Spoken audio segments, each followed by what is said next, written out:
This video is to fully explain how to use the Dental3d implant scanner. It's important to watch it through because we are trying to make incredibly precise measurements, and there are a few counterintuitive ways that the accuracy could be thrown off. Let's quickly go over the basic usage of the Dental3d implant scanner. I've got the software installed, so I type in the patient name and I click Scan Posts. It realizes that the scanner hasn't been calibrated recently, so it tells us to do a calibration. This means we have to point the scanner at the calibration plate, hold the capture button, and move the scanner from side to side. I've accelerated the video to save your time. The scanner is now ready to use, so we're going to screw in the marker posts to the abutments. Now the scanner is going to measure the position and angle of the abutments with extreme accuracy.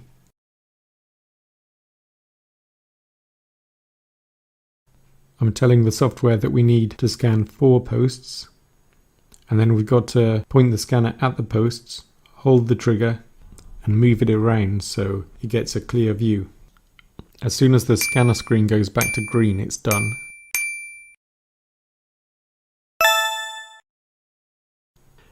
And you can see it's captured the posts correctly here. Now we can export highly accurate STL files of the abutment locations.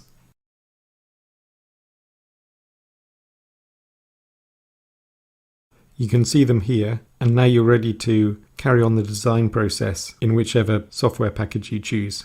Note that we also exported CAD files of scan bodies. So now we have highly accurate STL files of where scan bodies should be, and this means you can register our data with your intraoral soft tissue scan too. So that's the basic usage, but let's go through the whole process one more time in full detail. You'll find the latest version of our PC software on our website. We download it and install it.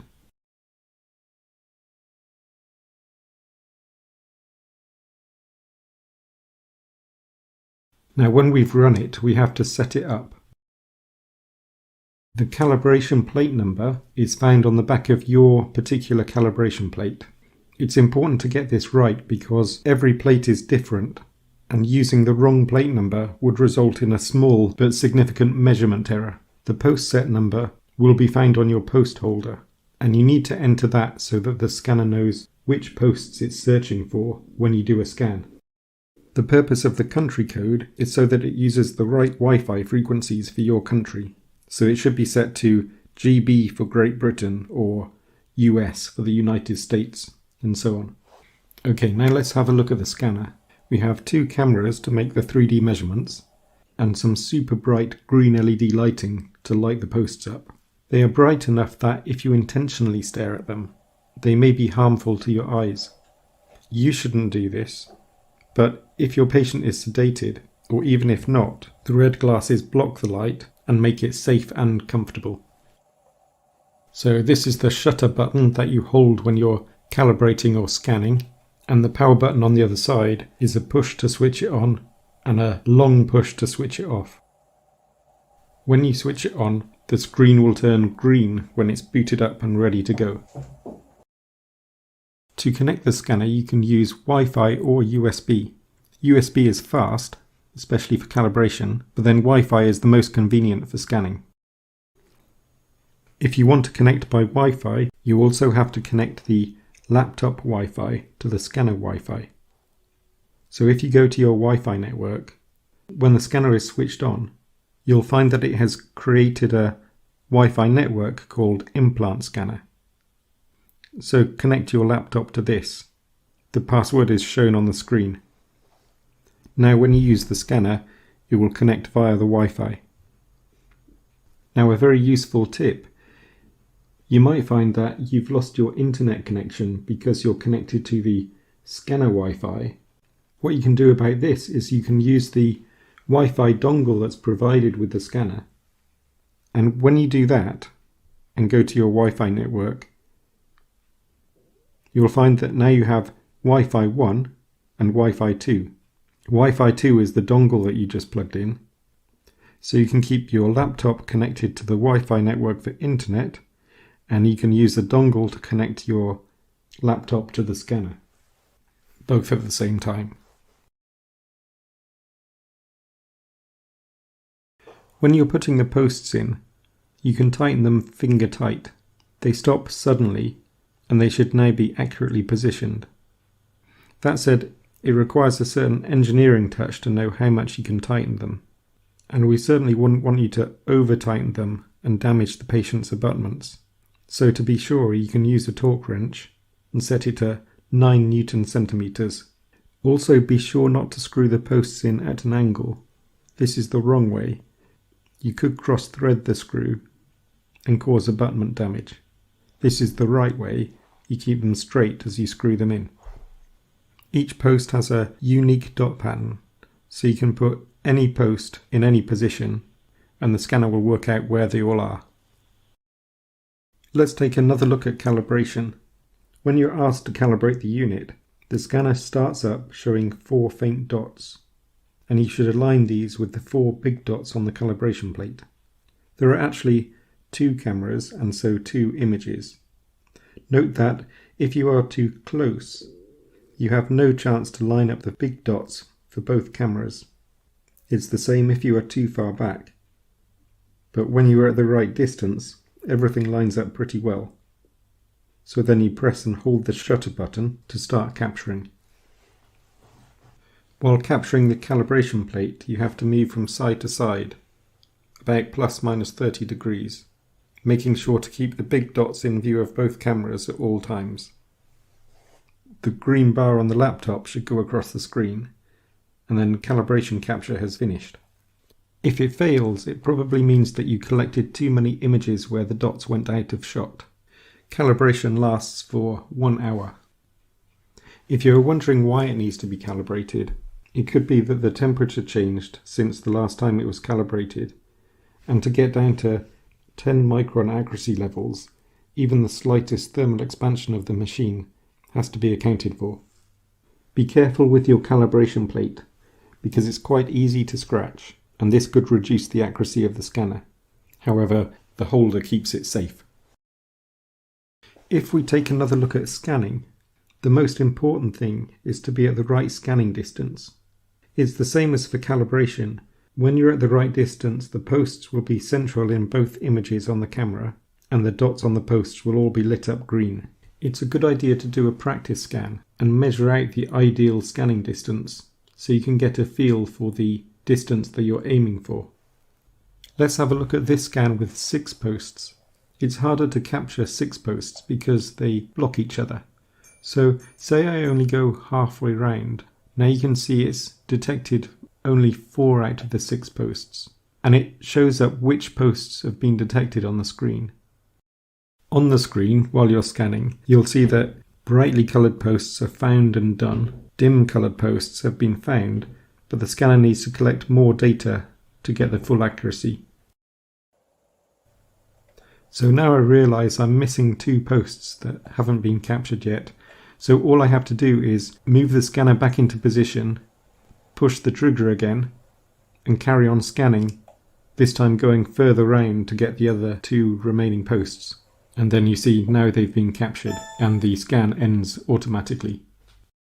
It's a good idea to do some practice scans. All you have to do is put the posts on the table like this and then scan them. There's a few more subtle tips to think about. The scanner is most accurate when it scans head on, so try not to go too high up or too low down. When you put the posts in, try to keep them dry, because if there's water droplets on the posts, this could cover up dots or cause reflections that could make it harder for the posts to be captured. And also make sure the posts haven't been scratched before use. Let's pretend that these posts are too crowded to scan in one go, or we have more than 6 implants to scan in one jaw. What we can do is make 2 scans and then merge them together. So in this example, we're going to shoot scan 1, then swap over the positions of some posts, or add more posts, and then do scan 2. But note that we must always leave the positions of 2 posts unchanged. Then we can merge them. So the first scan is 4 posts. And there they are. Now we click Add Posts. And it asks us if we are sure we want to add more posts to this jaw. Then I do a second scan. It captures the posts and merges them with the first scan. Actually, there's a problem. It didn't align the right posts together, probably because our metal test rig is almost symmetrical. So we click Not Aligned. We type in that there should be a total of 6 posts, and then click Next Alignment. Now you can see this is the correct alignment. So we exit out. The scans are now successfully aligned and merged, and then we finish. Let's go over exporting in more detail. I click Export, and I'm going to export scan bodies, posts, and abutments. And it saves them to these folders here. The upper jaw is empty because we haven't scanned the upper jaw. And in the lower jaw folder, all the CAD files we requested are there.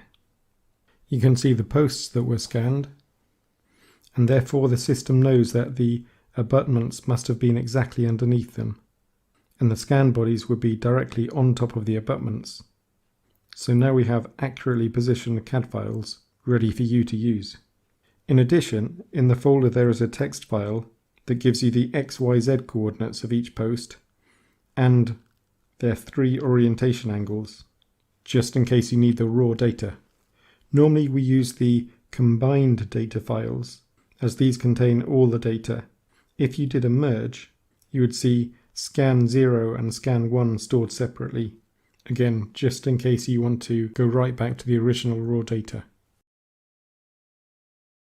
It may be helpful to combine the implant scans with a scan of the soft tissue. We can show you one way of doing this. We are starting with CAD from the implant scanner, and we have a soft tissue scan, which may have been collected with an intraoral scanner. You can see the scans are not aligned, but we can fix that. I'm aligning the scan bodies in the soft tissue scan with the scan bodies CAD from the implant scanner. This is just off-the-shelf software to demonstrate the steps. You should use your own design software like ExoCAD, for example. You can see they're aligned now. Then next I want to crop out the scan bodies from the soft tissue scan, as they are not necessarily accurate. After I've done that, I refill the holes left from the cropping, and I can overlay and merge the CAD from the implant scanner to make a complete STL of the jaw. Now you have a nice and incredibly accurate STL file, which you can use as the basis for your prosthesis design. You should now be able to make accurate post scans. Please also check the user instructions on our website from time to time, as we'll make sure these are kept fully up to date.